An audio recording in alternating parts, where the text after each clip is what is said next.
Buying a home is seriously probably one of the most terrifying things you can ever do in your life. I mean, let's think about it. You're about to take out hundreds of thousands of dollars in a loan as opposed to a credit card that you probably had a couple $1,000s on. And now you are about to take on this debt. So why is it so terrifying? Well, let's think about it. There's a lot of unknowns and there's some mistakes that can be made and you really want to try to avoid them. But let's start off with something positive here. If you are interested in being a Greater Boston homeowner in 2024, let me just share that we have seen great appreciation over the last 20 plus years, and I don't see that changing anytime soon. It doesn't really matter what time of the year, what season, or even what market you're in right now. So here's the thing. In today's video, we are going to talk about 5 crucial mistakes to avoid when purchasing a home in 2024. I'm Katherine Kranenburg. I'm a Greater Boston area real estate agent. We put out new content every week. I'd love to be your realtor of choice. You can always find us here. We have 5-star Google reviews, and you can also reach out to me at any of the links down below. So let's keep going.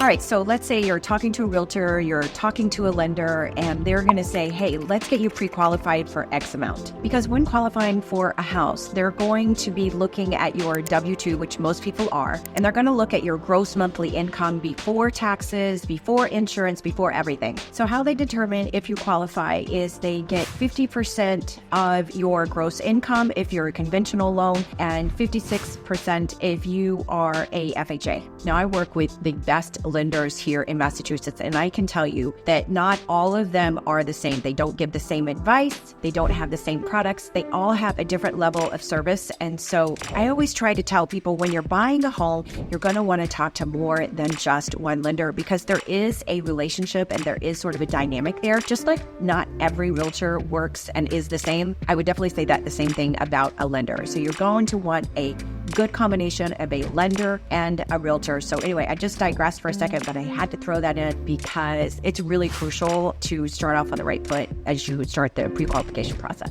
Okay, so let's look at the math, because when you buy a home, your lender's listing out all of your debt and comparing this with your total household income. This is how they determine how much of a home you can actually buy. Let's say you list out all your monthly debts and there's a $700 car payment or a car loan. Now, if you did not have that debt or you got rid of it, that means you could afford $700 more in your house payment.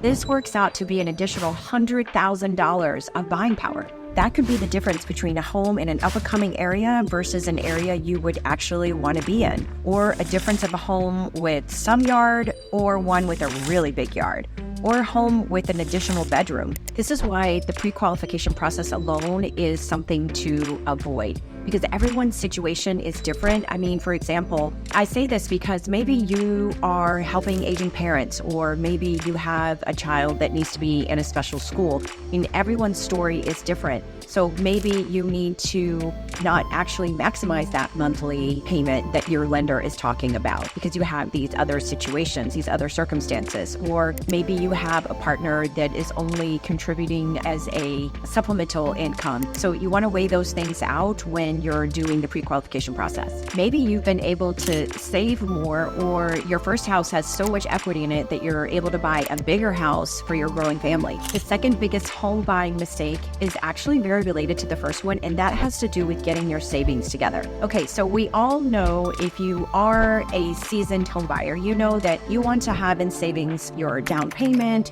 your closing costs, potential inspection or appraisal. And all of that is 100% true, and you absolutely need that, but that's probably not the only thing that you're going to need. So we're still in a crazy housing market, and we're continuing watching interest rates. We've seen great appreciation. So in general, people feel more comfortable if they have the closing cost, which is about 2 to 3% in savings. It can range anywhere in those percentages based on taxes or other fees that you're going to find at closing. But in general, I think people are 1, 5, 10, 20% of that conventional loan. And of course, 100% if you're all cash, which is, we actually are seeing a lot of that in the Greater Boston area too. So again, this is really case by case and everyone's story is different, but I would say you want to have your home savings and you want to have your emergency savings. And that can range anywhere from 3 to 6 to 12 months of reserves. And actually any additional reserves that in case that emergency comes up, right? The third biggest mistake home buyers make is not having their timelines established. establish. And here's what I mean by that. Okay, so here's something I didn't really hear a lot prior to moving here. It's like, oh, I'll just contact my cousin Vinny or Edgar and see what the home buying process is like. And I'll just go through him. Basically, you're not going to want to be on anyone's timelines. You're going to want to establish them for yourself. And so though maybe having a cousin who's a realtor is good to have in the family, maybe not the best choice for making those kind of big decisions. So we're speaking about timeframes. I mean, also consider if you're making an offer during a really competitive market and you get pre-approved and the house comes on the market and you need to be under agreement within a few days to write a competitive offer. So timeframes, timelines are very specific to you. But as a realtor, one of the things I like to do is when I first meet with a home buyer, we tend to have a longer first meeting. We talk about the strategies of timing because it's really important. As you know, real estate is location, but it's also all about the timing. The other thing to take in consideration when you're thinking about timing is maybe when you're getting pre-approved, maybe there is some sort of like wrench that gets thrown in and all of a sudden now you have to reset your timeline because you have to either pay an old credit card off or something, right? So just keep that in mind. And what I mean by setting your timelines, you could get pre-approved and then within a few weeks you could start searching for a home, or you can get pre-approved and the home comes on the market the next day. You just never really know. I would say it's very different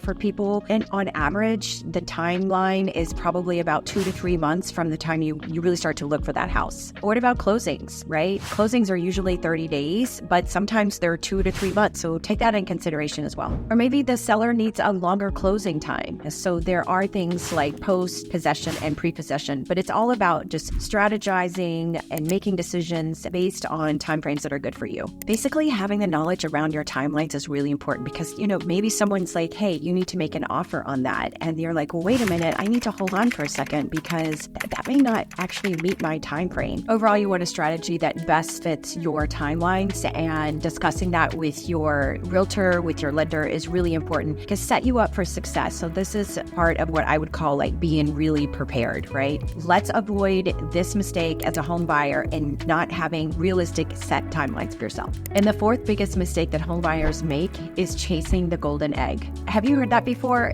Let me tell you what I mean by that. It means you're looking for the perfect home on the perfect street in the perfect city. I don't know about perfect, but that's a wild goose chase. And it's also limiting your options. So this is a common mistake that we see because maybe the golden egg is the one that actually you're going to be able to put some value into the home by doing some renovations, therefore making it the golden egg.